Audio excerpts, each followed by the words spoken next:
May the committee know if the respondent, Vice President Sara Z. Duterte, is present in today's hearing? The respondent is not present in today's hearing, Madam Chair. Let it be placed on record that the committee secretary called the respondent vice president, but she is not present in today's hearing. The purpose of that call is to extend to her the continuing opportunity to present her evidence, including counter evidence and clarificatory questions through the justice members. That is for the record. Ngunit hindi nito mababago ang isang simpleng katotohanan. Ang konstitusyon ang pinakamataas na batas. At ayon sa konstitusyon, lahat ng opisyal ay dapat may pananagutan sa taong bayan sa lahat ng oras. Anumang limitasyon na nilikha ng ordinaryong batas kasama ng Bank Secrecy Law ay hindi maaaring manaig laban sa mandato ng konstitusyon para sa public accountability.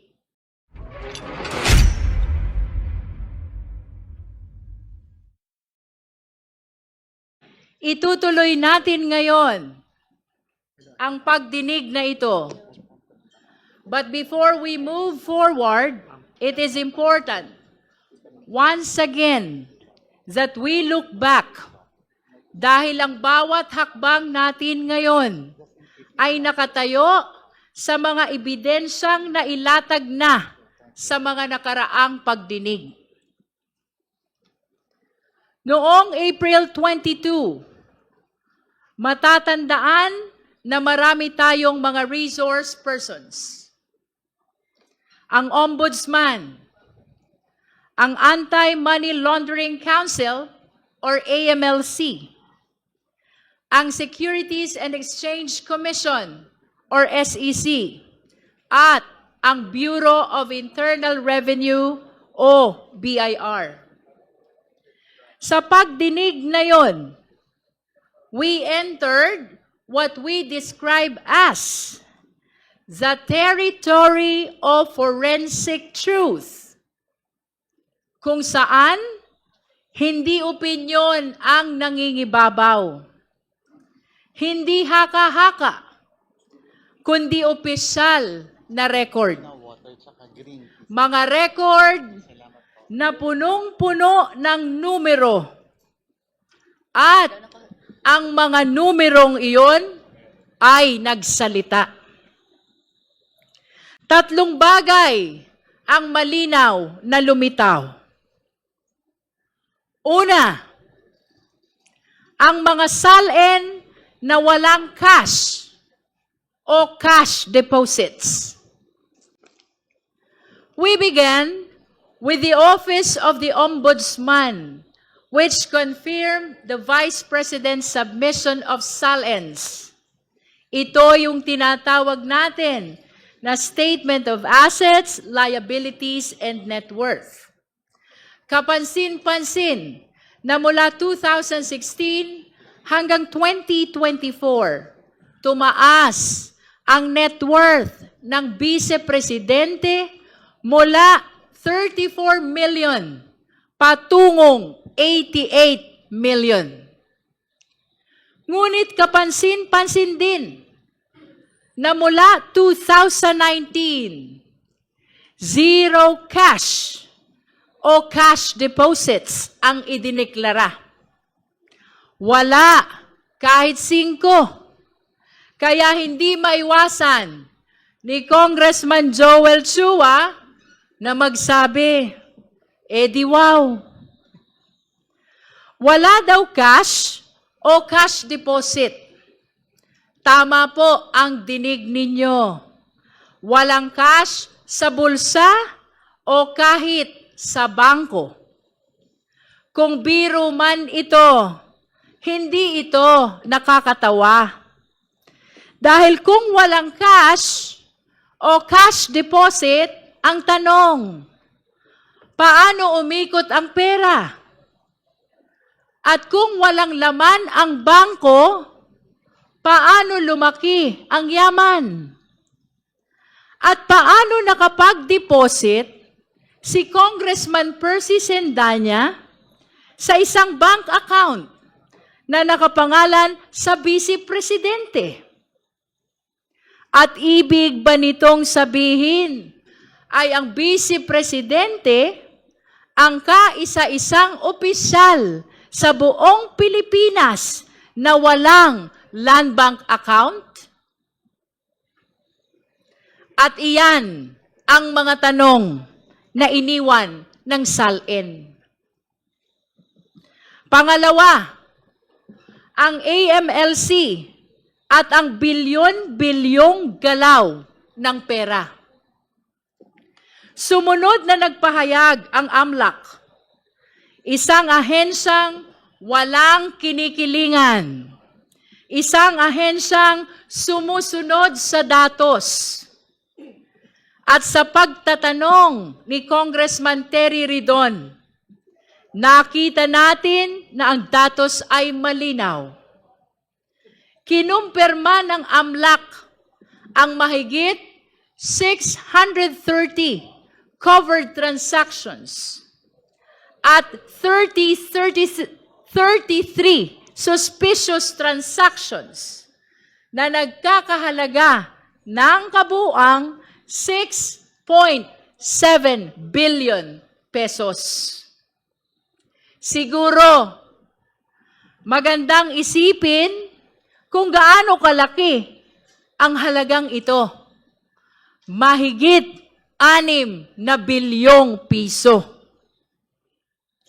Kapag ang SALN ay nagsabing zero cash o cash deposit, pero ang AMLAC ay nagsabing 6.7 billion, hindi na ito simpleng discrepancy lamang. O kahit ang basehan natin ay ang net worth na 88 million, napakalayo pa rin nito sa bilyon-bilyong transaksyon na nakita ng AMLAC. Ito na ang tinatawag ni Congressman Chel Jokno na smoking gun. Pangatlo, ang mga paratang ni dating Senator Sonny Trillanes na nakumpirma. 10 taon, ganyan katagal ang hinintay ni Senator Trillanes. Ganyan katagal pinagdudahan ang kanyang mga aligasyon. Mga aligasyong patungkol sa mga bilyon-bilyong piso na pumasok sa mga account ng mga Duterte. Ngunit noong April 22, ang mga ito ay hinarap at nakumpirma. Pumili ng mga transaksyon at lahat ng ito ay kinumpirma. 18 out of 18. 18 sa 18. Pero, nang binilang muli, mali pala. Dahil ang totoo, 19 out of 19 ang confirmed transactions. Hindi ito tsamba. Hindi ito coincidence. Ito ay kumpirmasyon. Dati, parang chismis lang. Ngayon, may official record na. At nang mag-match ang mga paratang ni Senator Trillanes at ang official record, lalo pang luminaw ang katotohanan. Sa madaling salita, SALN, AMLC report, at ang paliwanag ni Senator Trillanes, iisang direksyon ang tinuturo. At gaya ng sinabi ni Deputy Speaker J.J. Suarez, Hindi talaga tumutugma ang kwento sa kwenta. At sa puntong yun, mabigat ang binitiwang tanong ni Congressman Benny Abante. Sinasabi nyo, simpleng buhay, pero paano naging simple kung milyon-milyon ang payout? Dito sa milyon-milyong payout, may mga pangalan na nabanggit. Mga pangalang hindi basta-basta makakalimutan. Names like Michael Yang and Sammy Uy. These are not ordinary names. Lalo na dahil napakalaking pera ang pinag-uusapan. At base sa pahayag ni Senator Trillanes, merong pahiwatig na isang pattern, isang sistema. At dahil dito, dapat magkaroon pa ng mas malalim pa na investigasyon. Kailangang tukuyin ang buong lawak ng network na ito. Kung sino ang sangkot. Paano gumalaw ang pera? Saan ito nagmula? Hindi ito pwedeng baliwalain. This warrants a separate, focused, and full-scale investigation. In this light, we humbly invite the attention of the AMLC, the NBI, the DOJ, and the Ombudsman. At pagkatapos ng diskusyon patungkol sa SALN, sa AMLC report, at sa pahayag ni Senator Trillanes, tumuloy tayo sa ibang ebidensya. We also examine corporate records through the SEC. At ang bumuluga sa atin ay isang malinaw na palaisipan. Nakita natin na may kumpanyang nabanggit sa SALN na hindi naman kinikilala ang Vice Presidente bilang stockholder. Napaisip tuloy tayo na baka ang mga pangalang nakalista ay mga anino o dami lamang. Mayroon namang isang kumpanya na nagmamalaki ng gross income. Daang-daang milyon. Ngunit ang profit margin ay tila nakapagtataka. Less than 1%. Habang ang ibang kumpanya naman ay wala talagang kita at puro net losses. Sa gitna ng pagtatanong ni Congressman Lordan Suwan, nakita natin na mayroon ding isang kumpanya kung saan aktibo ang Vice Presidente bilang stockholder at board member. Kaya bumabalik ang tanong, maaari ba na maging aktibo sa negosyo ang isang nakaupong Vice Presidente? Maaari ba na maging public servant sa umaga at negosyante sa gabi? At pagkatapos ng mga usaping ito, dumako tayo sa kahon. Isang selyadong kahon mula sa BIR. Punong-puno ng ebidensya. Ngunit nananatiling sarado, nananatiling selyado. Nandyan daw ang mga report ng Vice Presidente sa kanyang mga kinita sa mahabang panahon. Ibig sabihin, kung hindi may paliwanag ang bilyong-bilyong transaksyon na nakita ng AMLC, nasa loob kaya ng kahon na iyan ang paliwanag? Marahil ay pwedeng pag-isipan Kung ang SALN ay nagsasabing walang cash at cash deposit, at 88 million ang laman ng kabuang net worth, paano ito itatapat sa report ng AMLC na nagpapakita ng mga transaksyon na umaabot sa bilyon-bilyong piso? At kung ang negosyo ay lugi, ayon sa SEC, at ang sahod bilang vice mayor, mayor, at vice-presidente ay hindi naman aabot sa 100 milyon, saan? Saan ang galing ang bilyon-bilyong transaksyon? Ang tanong, mga iginagalang na mambabatas, mga minamahal nating kababayan, ang tanong, nasa loob ba ng kahon ang kasagutan?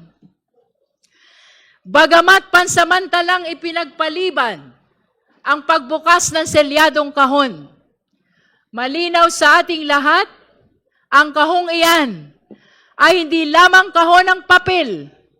Iyan ay kahon ng napakaraming katanungan. Katanungan na dapat sagutin at dapat suriin sa tamang panahon. Pagkatapos ng mga revelasyong ito, agad-agad nag-react ang kampo ng vice-presidente. Muli, 3 punto ang malinaw sa reaksyon nila. Una, sabi ng mga abogado, handa raw sumagot ang vice-presidente. Handa raw siyang humarap, pero sa Senado. Hindi dito, kundi sa Senado. Ang upuan ng vice-presidente ay nananatiling bakante. Napaisip tuloy tayo, kung doon siya sasagot, hindi ba't kinikilala na rin niya na meron ng sapat na ebidensya dito at patungo na talaga sa Senado ang kasong ito? Pangalawa, tungkol sa mga naibunyag ng AMLAC, lalo na yung 6.7 billion, hindi raw nila sinasabing tama o mali ang mga numerong ito. Ngunit ang payo nila, be cautious. Mag-ingat daw tayo. Mag-ingat. Naalala tuloy natin si John Lloyd Cruz sa kanyang karakter na Popoy. Kapag pinapayuhan tayo ni Popoy na mag-ingat, damang-dama natin ang pagmamahal. Yan talaga ang paalala ni Popoy. Ingat tayo lahat. Pero dito, ang bilin nila na mag-ingat tayo ay mukhang hindi galing sa malasakit. Tila isang babala. O baka nga, isang babala. Mag-ingat. Sa harap ng bilyon-bilyong piso, iyan ang sagot. Napakasimple ng tanong, may pera ba o wala? Mayroon bang 6.7 billion na gumalaw sa ilalim ng mga pangalan nila? At kung mayroon, saan galing? Tapos tayo ang mag-iingat? Be cautious daw? Anong klaseng sagot yan? Mag-ingat daw kasi baka raw bloated ang 6.7 million na binanggit ng AMLAC. At baka paikot-ikot lamang ang pera kaya lumaki ng ganito. Theoretically, posible. Pero isipin natin, mga kasama sa komite, sinong matinong tao ang gagawa niyan.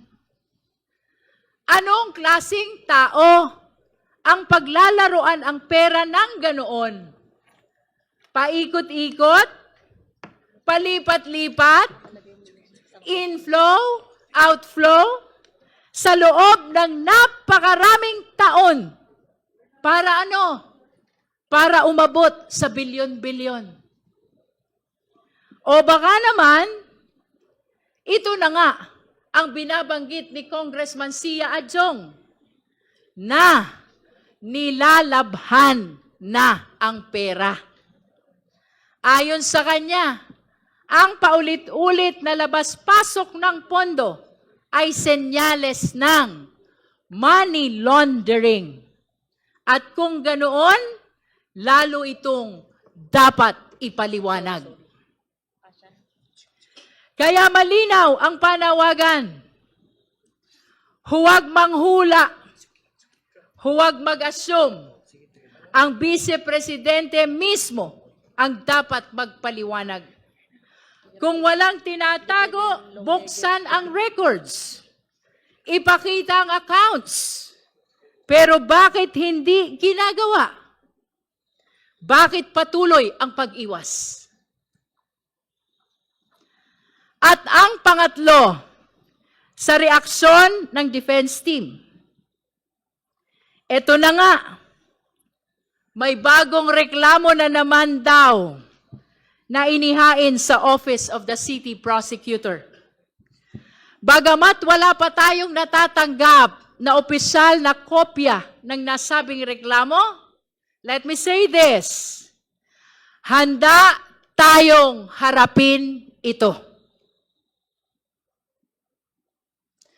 Pero pansinin natin, kung totoo ang mga ulat, ang tinutumbok ng reklamo ay ang sabina natin at ang proseso ng paglabas ng AMLAC report, hindi ang nilalaman ng AMLAC report. Klaro, hindi itinatanggi ang mga bilyones na nabanggit sa AMLAC report. At tila inaamin na may bilyon-bilyon talagang tinatago. At ang tanging reklamo lamang, bakit ninyo kami binulabog? Magreklamo na sila hanggat gusto nila. Ngunit hindi nito mababago ang isang simpleng katotohanan. Ang konstitusyon ang pinakamataas na batas. At ayon sa konstitusyon, lahat ng opisyal ay dapat may pananagutan sa taong bayan sa lahat ng oras.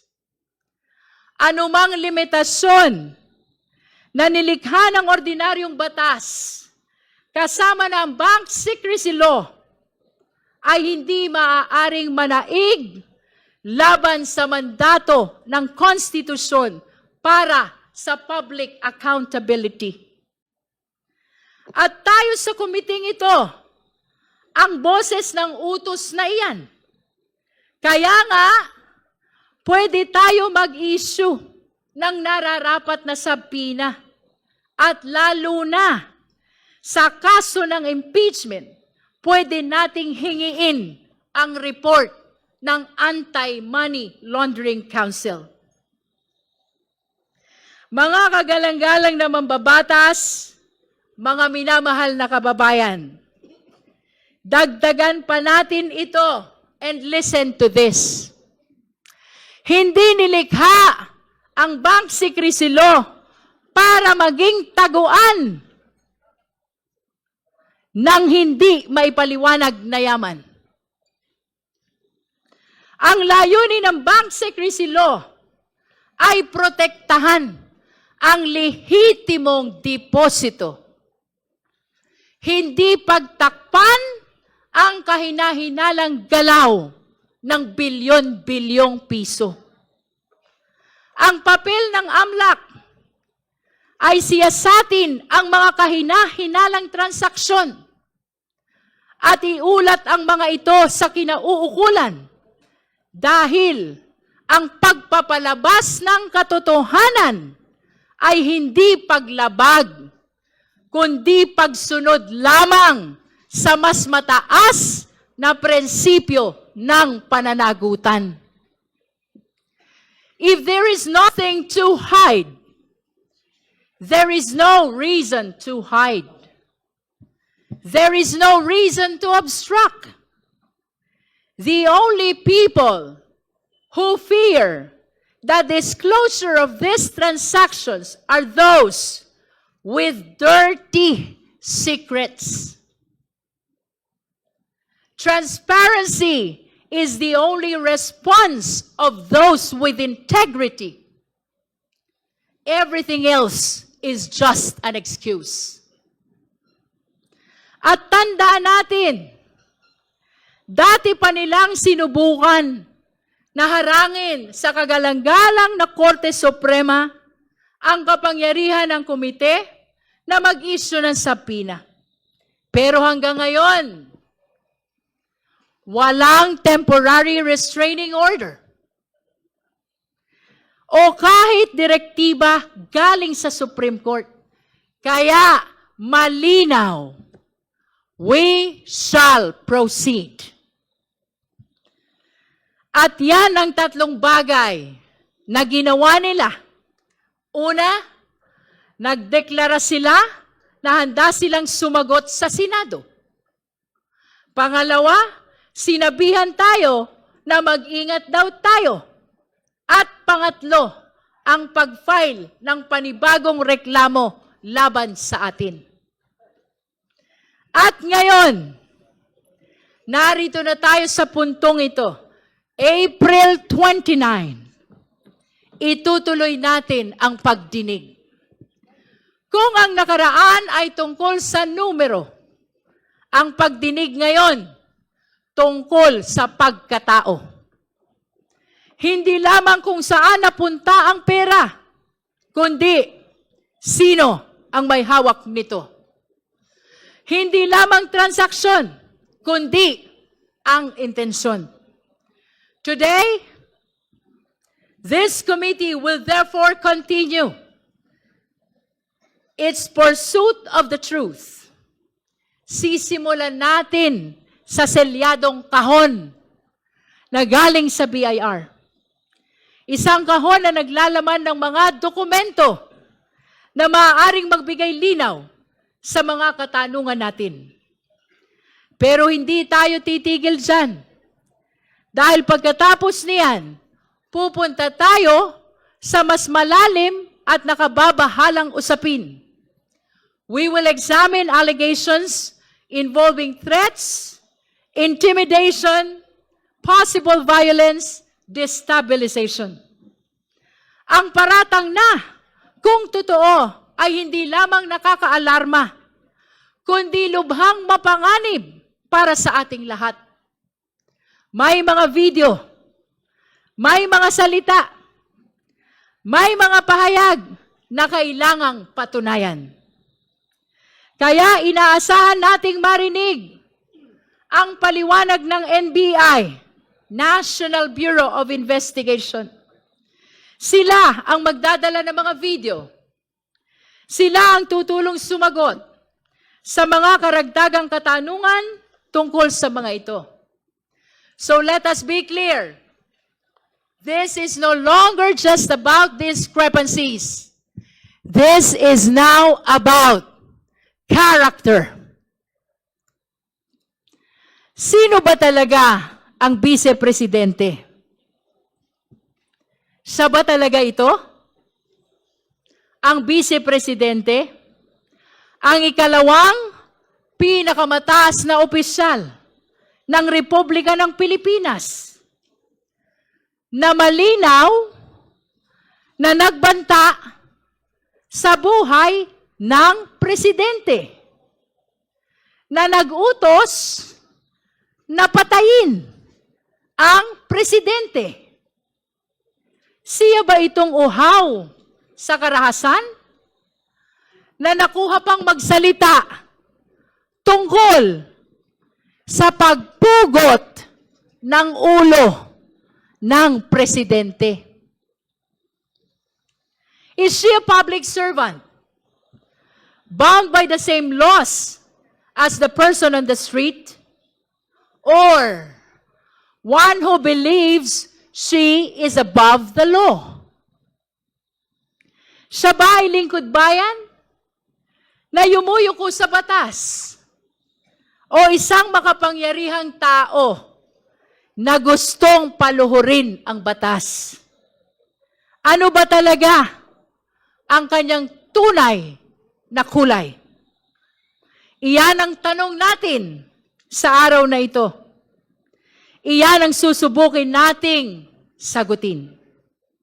At sa huli, babalik tayo sa pinakasimple, ngunit pinakamabigat na tanong. Sa prosesong ito, sa gitna ng mga paratang laban sa vice-presidente at sa gitna ng mga ebidensya, karapat-dapat ba siya sa posisyon niya? Is she still fit in her position as Vice President of the country?